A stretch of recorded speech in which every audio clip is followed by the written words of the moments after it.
Bienvenidos a La Hora del Museo, el podcast del Museo Histórico Nacional. Identidad, cultura, patrimonio y más. Soy Rocío Muñoz y te invito a un encuentro diario con la historia y sus protagonistas.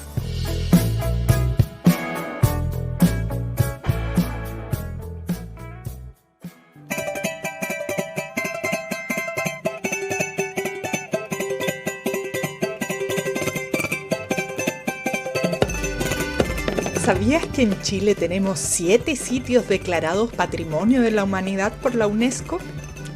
Estos lugares únicos de nuestro planeta están trabajando para prevenir futuros desastres. Por eso, en los próximos días, expertos del mundo se van a reunir en Valparaíso en la Conferencia Internacional Resiliencia del Patrimonio Antiincendios en tiempos de cambio climático. La isla de Pascua, Rapa Nui, es uno de nuestros patrimonios emblemáticos que hace 2 años vivió un voraz incendio cuando el fuego alcanzó a expandirse en 240 hectáreas del volcán Rararacu, conocido como el lugar donde se esculpieron los famosos moais. El patrimonio único de Rapa Nui sigue fascinando a personas de todo el mundo, pero la gran cantidad de bienes que están continuamente expuestos a condiciones climáticas cambiantes es un desafío constante. Para hablar de esto y de los tesoros de la isla, hoy nos acompaña en este podcast del Museo Histórico Nacional la arqueóloga Daniela Mesa Marchán, jefa de conservación del Parque Nacional Rapa Nui.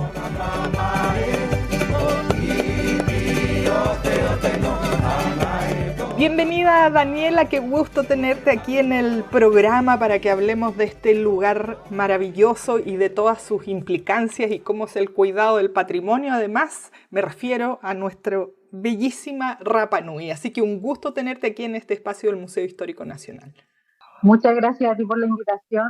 Así que, bueno, estamos disponibles aquí para todas las preguntas que quieras hacer. Daniela, bueno, yo soy en particularmente, lo digo a modo personal, amante total de la Isla de Pascua. He estado ahí muchas veces, hace años ya que no voy. Así que creo que el mundo se divide entre las personas que quedan realmente fascinadas por la isla y entre los que, no sé, no volverían. Yo volví muchas veces y espero volver. ¿Cómo fue en tu caso? Tú naciste allá, vives allá, la arqueología te llevó a vivir allá. ¿Cómo llegas a trabajar en el Parque Nacional Rapa Nui? Bueno, yo soy de Santiago, llevo acá alrededor de 11, 12 años. Me vine acá por trabajo, pero luego, bueno, tengo 2 niños, mi pareja es de acá, mi pareja es de Rapa Nui, tengo 2 niños de Rapa Nui también. Así que al final me terminé quedando acá, además siempre trabajando en arqueología y conservación. Yo soy de formación arqueóloga y conservadora, así que me he dedicado a las dos cosas acá. Algo que en el continente era un poco difícil, o me dedicaba a la conservación, me dedicaba a la arqueología, pero en conjunto era complejo. Y acá, sin querer, terminé desarrollando las dos carreras en conjunto, así que la verdad ha sido súper bueno desde ese punto de vista. Tengo 2 hijos maravillosos, súper conectados además con su tierra, que yo creo que difícilmente se irían de acá, que les encanta. A mí me cuesta un poco más, me costó acostumbrarme, sí, bueno, por muchas cosas, y sobre todo por la familia que está allá. Entonces, pero bueno, trato de ir lo más posible, que los niños vean a su abuela, a sus primos, a sus tíos, la mayor cantidad de tiempo posible. Los precios, ¿no? Una cosa por otra, vivir ahí en ese lugar y tener acceso exclusivo a esto que es mundialmente famoso y reconocido y misterioso como son los moai, que son parte de este parque nacional. Y ahí te quería preguntar, porque cuando pensamos en un parque nacional pensamos en árboles, no sé, esas cosas, pero en este caso convive la naturaleza con objetos arqueológicos. Entonces cuéntanos de las particularidades del Parque Nacional Rapa Nui. El Parque Nacional Rapa Nui es, bueno, es sitio patrimonio mundial. Si uno revisa si uno revisa los criterios por los que el parque es un sitio patrimonio mundial, en realidad son puros criterios culturales. Sin embargo, bueno, la categoría de parque la tiene por la legislación nacional, que fue como una forma de protegerlo. Luego obtuvo la categoría de monumento histórico. Toda la isla es monumento, pero no toda la isla es parque nacional y no toda la isla es sitio patrimonio mundial. Lo que es sitio patrimonio mundial es justamente las áreas que coinciden con el parque nacional. Y dentro de estas áreas tenemos de todo. Nosotros tenemos más de 20.000 recursos arqueológicos. El 44% de la isla, además, es parque. O sea, es una cifra no menor. Del momento de administrarla y gestionarla es el mayor desafío, esta gran cantidad de recursos y de terreno también. Es un museo al aire libre la isla, entonces dentro de esto tenemos especies vegetales, tenemos fauna también que es de la isla, y que bueno, por distintas presiones entre animales que han llegado de afuera, plagas que de repente llegan, tenemos plantas que están en riesgo, animales que también, no sé, el mismo Manutara, que es de la ceremonia del hombre pájaro, que ya casi no viene a anidar, tenemos cierto eh, fragilidades, tanto en lo natural como en lo cultural. En lo cultural también tenemos bastantes problemas de conservación, justamente por todo lo que ahora está muy en boga, que es el cambio climático. Bueno, y eso es lo que los va a convocar los próximos días, una serie de expertos y de representantes de distintos sitios patrimoniales. Y ahí vamos a eso. Yo recuerdo hace unos años también que hubo un incendio por los visitantes. Entonces, ¿cuáles son esos? Tú mencionabas algunos de los riesgos, pero ¿cuáles son esos que están mirando? A lo mejor no ha ocurrido, pero podría ser. Hablamos del cambio climático, vemos lo que ocurre estos días en España, por ejemplo, también en algunos países árabes con las lluvias. ¿Qué han detectado respecto a la isla? Primero tenemos hartos factores y agentes de deterioro. En realidad, uno de los principales es el clima. Los factores geoclimáticos son, sobre todo en los últimos años, un poco más fuertes también. Hemos tenido, si bien acá igual siempre han existido lluvias fuertes, pero en los últimos años hemos tenido abundantes temporales.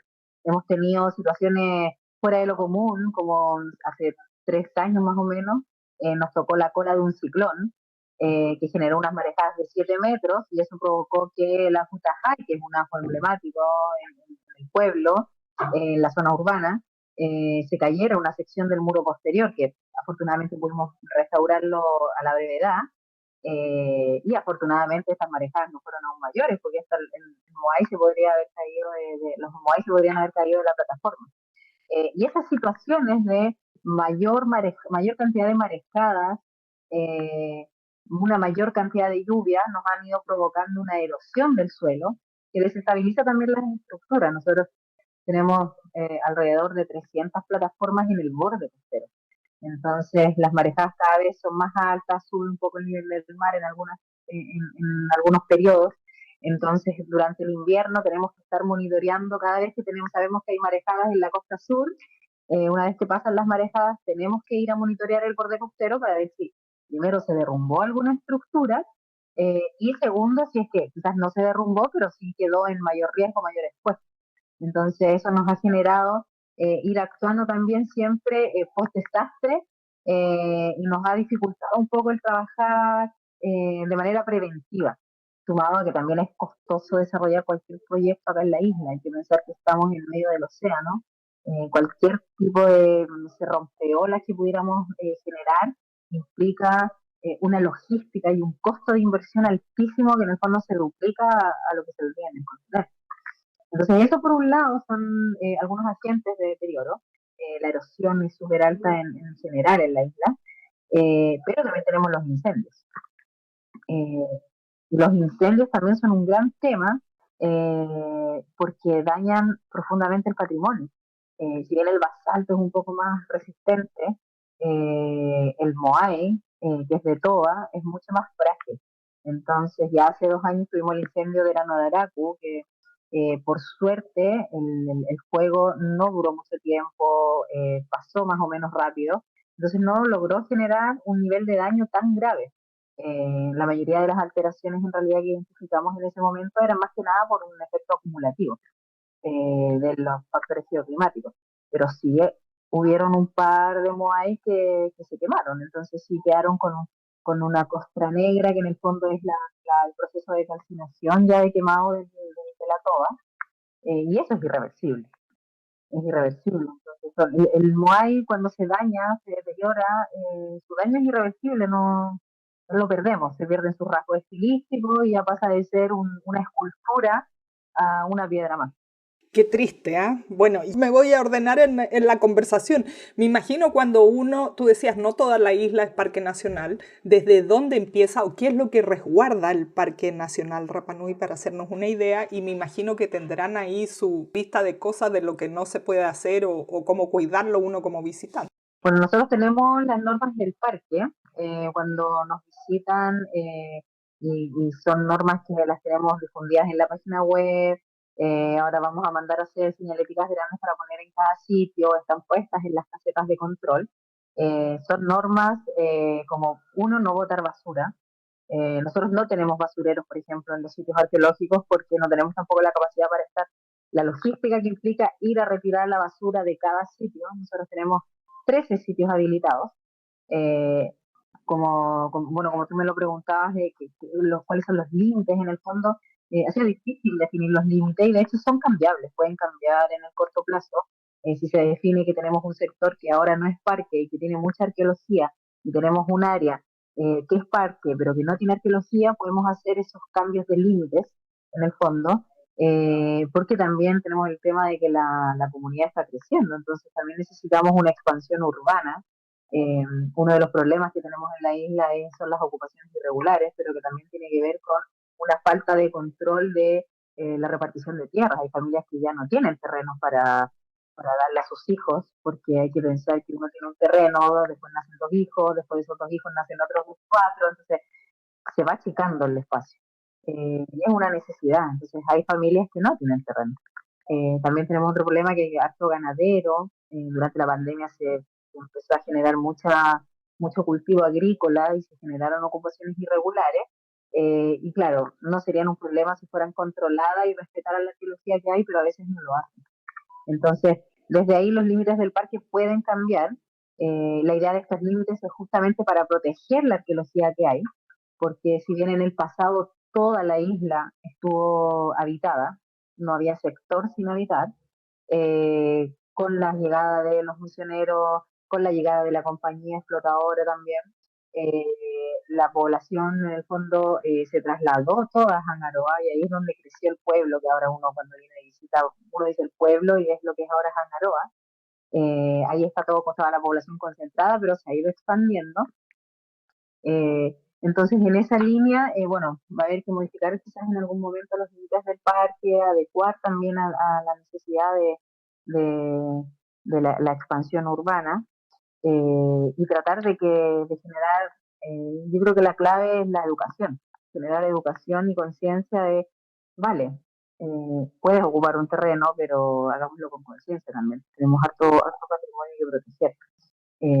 Evitar los incendios, o sea, no quememos los terrenos para limpiarlos, no es necesario hacer eso, busquemos otras estrategias.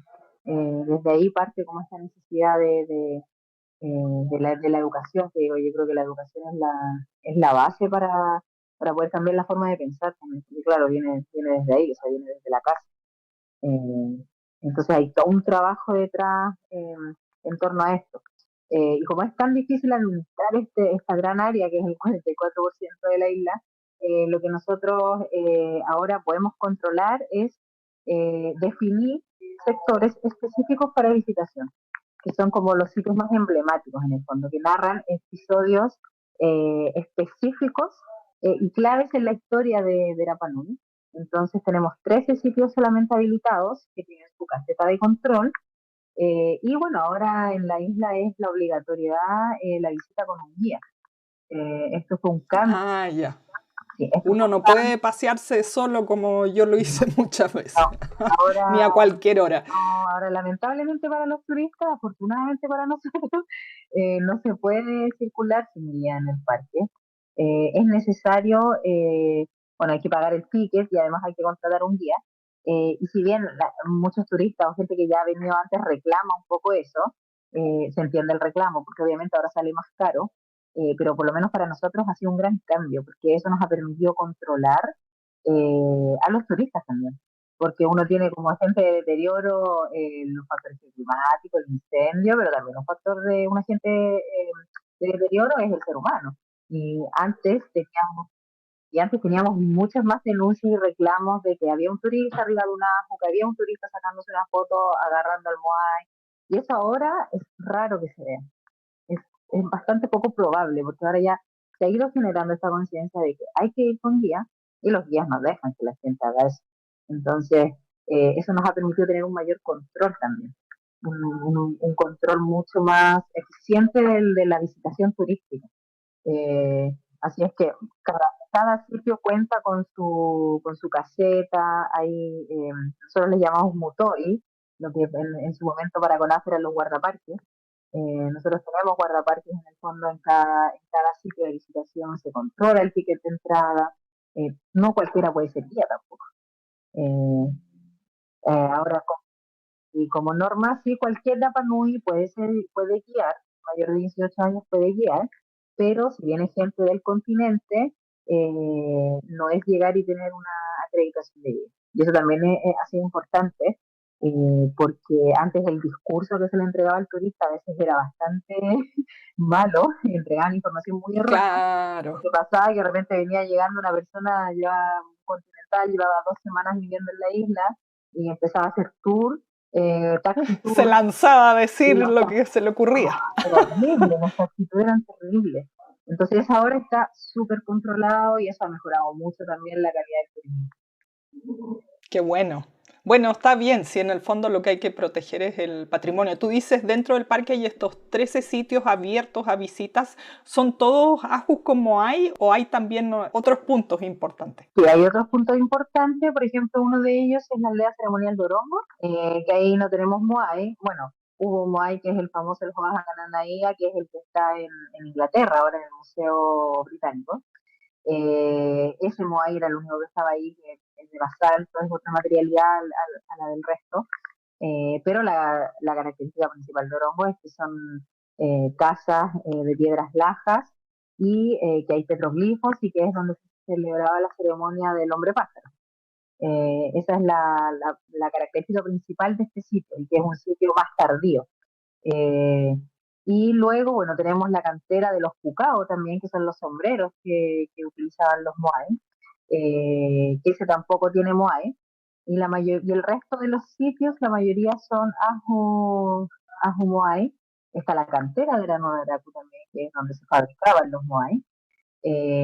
Así que hay tres sitios que, claro, no son específicamente Ajú, pero el resto, la mayoría son Ajú con asentamiento doméstico. Ahora tenemos también un sitio de interpretación, entonces tenemos una réplica de una aldea, así que la gente puede subirse a las estructuras, entrar a las casas botes, que bueno, en la Panui son jarepaenga, pero traducción por ahí de algún arqueólogo era casa bote.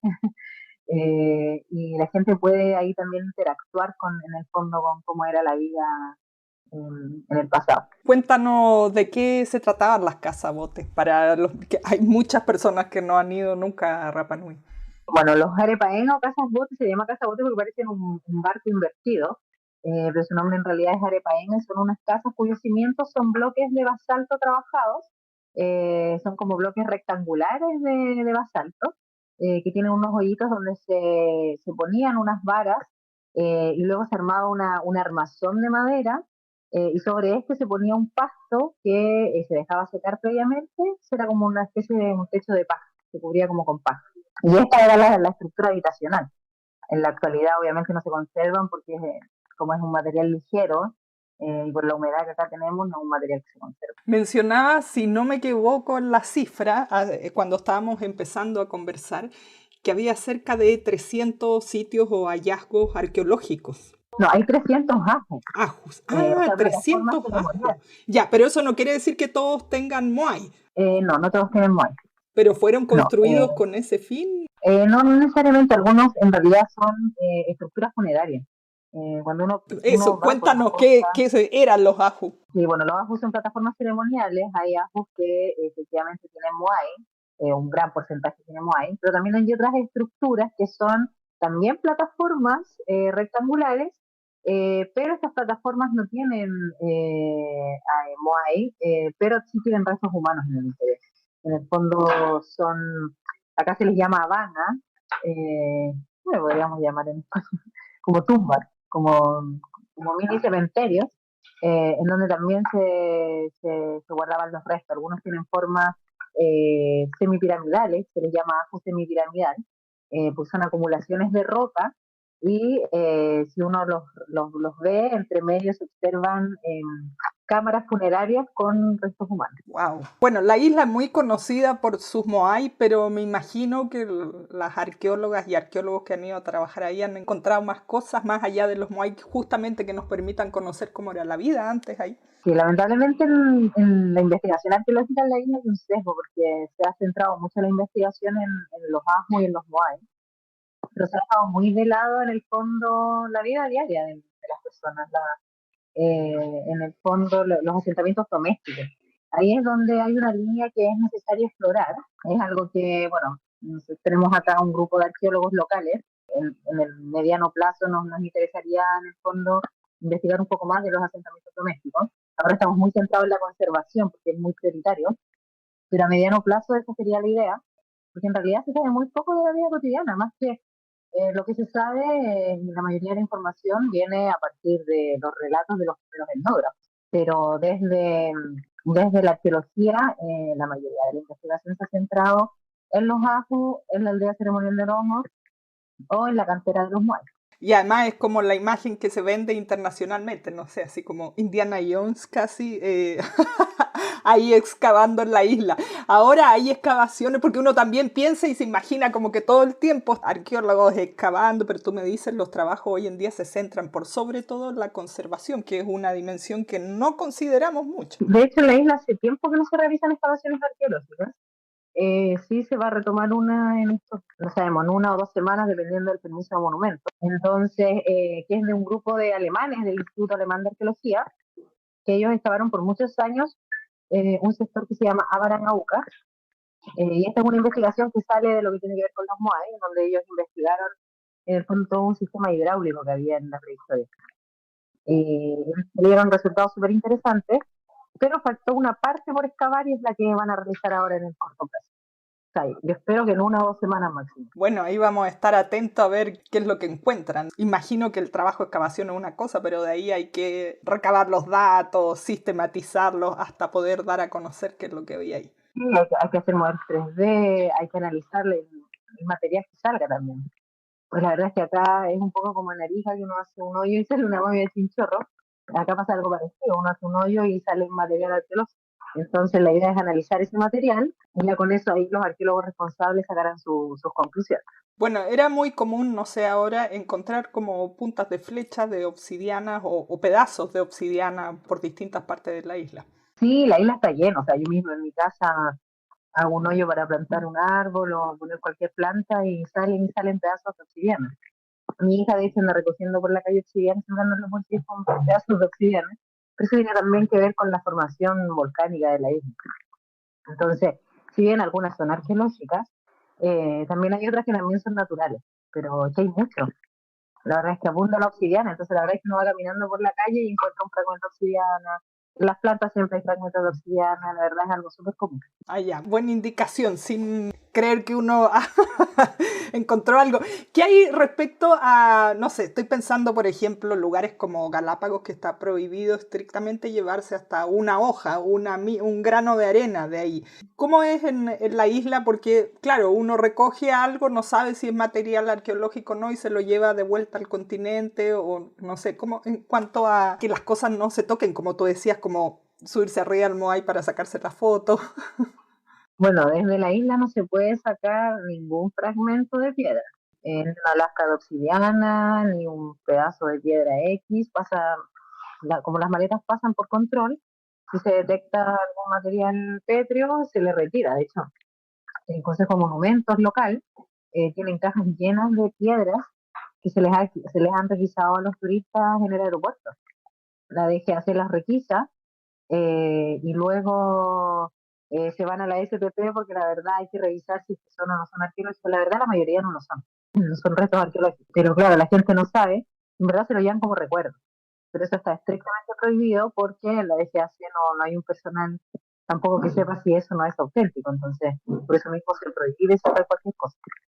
Es como en otros países la arena también. No se puede transportar arena. Claro, es que hay gente que se traía la arena de la playa X. Sí, de hecho pasó hace poco que estaban vendiendo unos souvenirs Y los souvenirs eran botellitas con arena de anaquema. Y resulta que, claro, la gente pagaba el souvenir, pero cuando llegaban al aeropuerto se los quitaban. Yo pensé que me ibas a decir de Ovaje, que era conocida por su arena rosada. Sí, bueno, Baje, es en alto riesgo Baje, cada vez está desapareciendo más la playa. Fui hace poquito, en septiembre, y, o sea, no nos pudimos bañar, no había donde poner una toalla, nada, porque la marea sube mucho y había mucho derrumbe también de la ladera del cerro. Entonces se está desprendiendo, de hecho no lo tenemos habilitado como un lugar turístico, la gente va igual a bañarse, pero nosotros no lo tenemos señalizado como un punto de visitación, justamente por el riesgo, o sea, uno puede estar ahí bañándose y de repente te va a caer un pedazo de roca en la cabeza, entonces hay que estar todos con esa playa.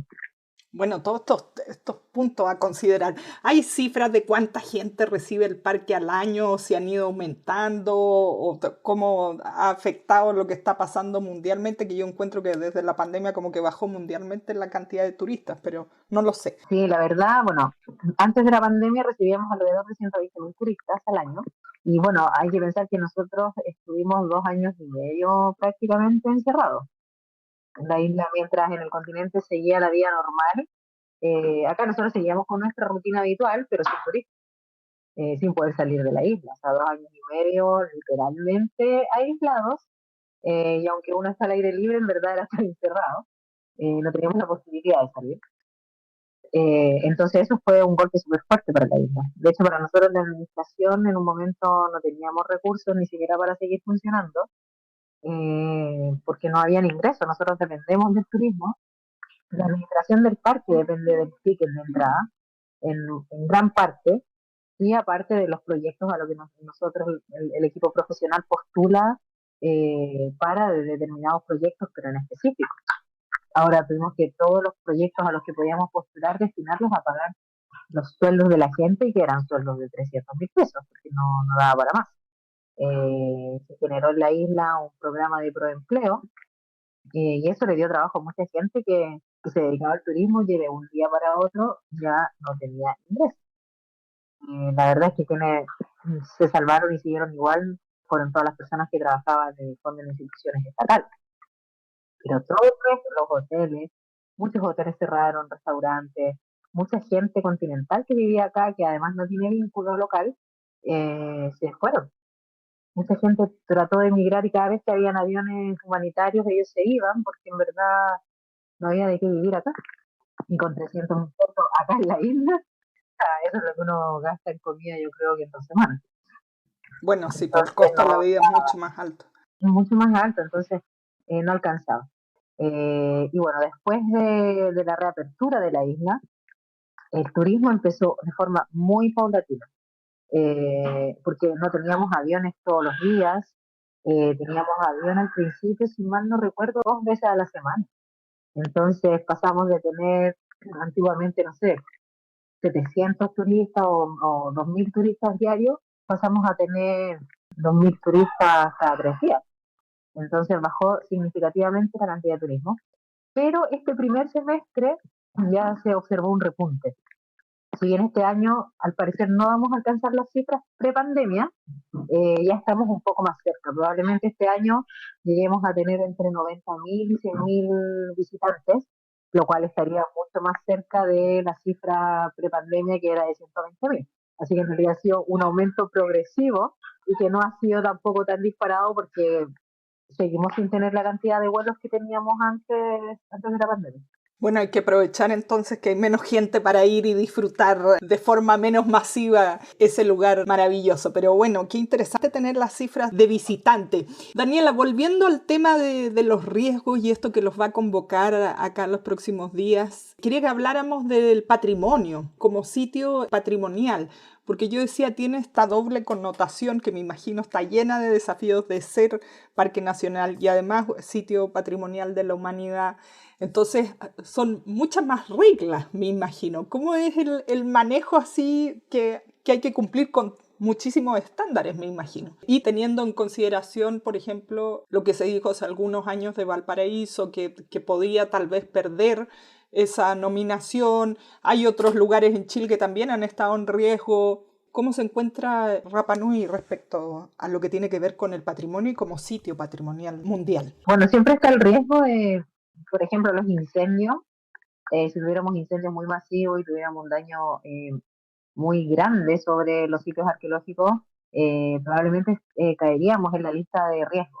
El tema del patrimonio mundial funciona con, uno no pierde al tiro la categoría, la verdad, uno no es como que, ya dañaste el sitio, perdiste un poco del valor, excepcional universal, lo pierdes.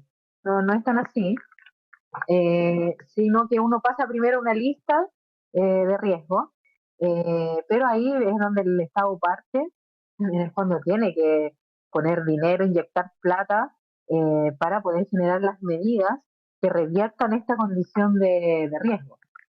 Entonces de ahí viene, que es lo que pasaba con Valparaíso, que pasó mucho tiempo, que claro, las casas se quemaban, no había mantención de las casas, nadie quería vivir en una casa patrimonial, porque estar en una casa patrimonio o ser un monumento histórico también es un problema, porque eso implica que hay que cumplir ciertas condiciones con Consejo de Monumentos. O sea, si yo quiero cambiar el color de la casa, tiene que ser bajo esta paleta de colores. Si yo quiero hacer, no sé, alguna división interna, hay que evaluarlo también. Es un problema. O sea, si lo vemos de esa manera, está bien que los protejamos, pero a la larga se hace insostenible hacer uso del patrimonio. Y cuando dejamos de usarlo también, en el fondo se pasa al abandono y donde empezamos a perder los sitios. Acá en la isla, afortunadamente, el hecho de que el turismo sea tan importante hace que también se ponga un poco más en valor el patrimonio. Y además también hay que considerar que acá tenemos una cultura viva, o sea, los Rapa Nui son los nietos de estos sitios arqueológicos, sus bisabuelos probablemente trabajaron en estos sitios, vivieron en estas aldeas, entonces hay una relación un poco más directa también, hay una conexión mucho más directa, una memoria y un patrimonio inmaterial que los conecta mucho más también con los sitios. Entonces, por ese lado, es un poco más difícil que también perdamos o estemos en riesgo. Pero claro, todos estos factores como los incendios, si tenemos marejadas y se nos empiezan a caer los sitios y no hacemos nada, es ahí donde también viene el problema con UNESCO. Ya es cuando nosotros no estamos conservando, no estamos tomando acciones para la administración. Ahí es donde corremos el riesgo de caer en esta lista tentativa de riesgo y que si ahí uno no ejecuta las acciones que UNESCO recomienda, ahí uno puede llegar a perder la nominación de sitio patrimonio mundial. Y hay mucha gente que dice, bueno, no importa, yo no pedí ser sitio patrimonio mundial, nosotros no pedimos ser sitio patrimonio mundial, pero la verdad es que si uno está desarrollando en el sitio patrimonio mundial un turismo que llega a ser tan importante para la economía local, sí, es importante perder la categoría de sitio patrimonio mundial, porque hay gente que va a los sitios patrimonio mundial, van por este valor único excepcional. Entonces, y son conocidos los sitios justamente por esa nominación. Entonces, perder la categoría es algo no menor. Además que eso también implica que luego se pierden beneficios, se pierden oportunidades de inversión externa. Hay muchas fundaciones también en el mundo que otorgan recursos, uno puede postular a fondos que son por ser sitio de patrimonio mundial, entonces en ese caso se pierde. Y bueno, respecto a la legislación nacional, bueno, igual es un tema ahí el estar pidiendo permiso para monumentos. Nosotros como parque de repente tenemos acciones que realizar o proyectos de conservación que la verdad son inminentes, son necesarios y urgentes y se retrasan mucho justamente por los permisos. Pedir un permiso para un cierre perimetral de un sitio, por ejemplo, para protegerlo de que las vacas no entren, que los caballos no entren, se demora mucho tiempo y son muy cuestionados. Pero ¿por qué va ahí el rollizo, por ejemplo? ¿Pero por qué el cierre va en ese sector? ¿Por qué no en este otro? Es un tema. Entonces, ya, pero es que esto afecta al paisaje. Es como, ya, pero afecta al paisaje o dejo que la vaca se suba arriba del muay, porque hago esto o lo otro. Entonces, esos son como un poco los temas, porque al ser monumento histórico uno no puede hacer ninguna intervención sin permiso.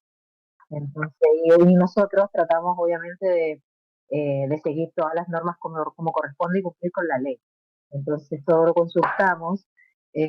Afortunadamente, nosotros contamos con una Secretaría Técnica de Consejo de Monumentos local en la isla y tenemos una muy buena relación. Entonces, cualquier tipo de intervención o cualquier trabajo que queremos hacer, lo consultamos con ellos a veces nos apoyan también en las iniciativas, entonces la verdad trabajamos muy de la mano y eso también nos ha favorecido muchas veces llegar a buenos acuerdos, a obtener los permisos quizás un poco más rápido, ahora nunca son menos de 60 días, pero en el fondo que no se demore 6 meses sino 4. Eh, pero eso también nos ayuda en mantener estas buenas relaciones. Y que la gente del continente, que en el fondo es porque ese es el otro problema, que a nosotros nos evalúan de repente desde el continente, y hay gente que no conoce la realidad de la isla, entonces empiezan a hacer preguntas que de repente no fue igual. Y es como, uy, pero ¿por qué me están preguntando No esto? aplica. Yo debería, claro, y claro, es porque no lo conocen. Entonces ahora hemos estado tratando de hacer un trabajo. Hace poco tuvimos una comisión de Consejo de Monumentos con el Servicio Nacional del Patrimonio y el Centro de Patrimonio Mundial, que para nosotros siempre ha sido un gran apoyo. Nosotros ahí trabajamos con varias personas en una relación súper estrecha y nos colaboran todo el tiempo. Entonces generamos una visita técnica a la isla justamente para que los profesionales de allá conocieran la realidad que teníamos acá, cuáles eran nuestros problemas, por qué cuando pedimos un permiso para un cerco lo pedimos. No es porque sí, es porque tenemos esta situación. Hay muchos animales sueltos en la isla. Yo creo que cuando tú viniste, yo creo que te acuerdas que uno va al campo, uno le llama al campo, pero en realidad es como a 5 minutos. Que voy al campo y está lleno de vacas y de caballos sueltos. Entonces, yo necesito hacer cierres para proteger los sitios, para que las vacas no se suban arriba de los sitios, porque las vacas caminan, acá todo es piedra, es todo pircado, entonces la vaca se sube arriba de un gallinero y empieza a botar las piedras, entonces el gallinero empieza a derrumbarse, y es por eso que nosotros hacemos los cierres perimetrales. Entonces, que ellos vinieran ahora en esta comisión, pues súper bueno, porque en el fondo ahora yo les presento un proyecto y ya entienden de lo que estoy hablando. ¿Y por qué lo pido de esa manera? Totalmente, porque esta temporada, última temporada, nos puso mucho en la virtualidad y obviamente es necesario conocer los lugares justamente para ser más expedito. Daniela, para terminar, me quedaba solo una duda. ¿El parque incluye parte del mar, el océano o no? No, el parque solo es la parte, en el fondo terrestre, la parte del mar la administra el Coronuvio Tebaicaba, que es una organización local, bueno, que tiene que ver con todo esto del plan de las millas de autonomía. Entonces, ellos administran esto, pero nosotros tenemos sí la administración, porque todo lo que es tierra lo vemos nosotros. Entonces, nosotros tenemos varios motus, que en español es como islotes. Estos islotes, que son los que están frente a Oromo, que son los de la ceremonia del hombre Hasta donde pájaro, tenían que tenemos nadar hasta antiguamente. donde tenían que nadar. Estos islotes están bajo nuestra administración. Entonces todo lo que tiene que ver con el mar lo ve el Coronel de Baicada, y lo que es tierra lo vemos nosotros. Entonces como tenemos esta en el fondo una administración como de un mismo paisaje, de un mismo sistema, si lo entendemos como paisaje cultural, tenemos dos administradores en el fondo de este paisaje, que uno es la tierra y el otro es el mar, pero también trabajamos en conjunto, o sea, tratamos de colaborar entre nosotros, entonces eh, si nosotros sabemos que, por ejemplo, va a llegar un barco X y que puede dañar la fauna marina, nosotros obviamente les comunicamos a ellos, si vienen investigadores que quieren investigar en los motus, nosotros igual les avisamos al coronel de Aicaba para que ellos estén atentos, que ellos van a ir a investigar, entonces trabajamos súper bien en conjunto. Bueno, todos a cuidar la maravillosa isla de Pascua Rapa Nui, que bueno, esperemos que se conserve bien y que pueda estar ahí muchos años más, muchas generaciones más para disfrutar de ese patrimonio. Daniela, muchísimas gracias por esta conversación y por contarnos tantos detalles que desconocemos siempre, porque uno va como turista o muchas personas nunca han ido a la isla de Pascua y tenemos a veces imágenes o visiones un poco erradas. Así que ha sido súper rico poder conversar contigo y conocer todo este tras bambalina del cuidado de un lugar tan maravilloso como ese. No, muchas gracias a ti y bueno, dejar invitada a toda la gente a venir a la isla, que se informen antes de venir en nuestras páginas web, en nuestras redes sociales de las normas del parque, que hagan un turismo consciente y respetuoso. Esto fue La Hora del Museo, un encuentro cotidiano con nuestra historia, el podcast del Museo Histórico Nacional.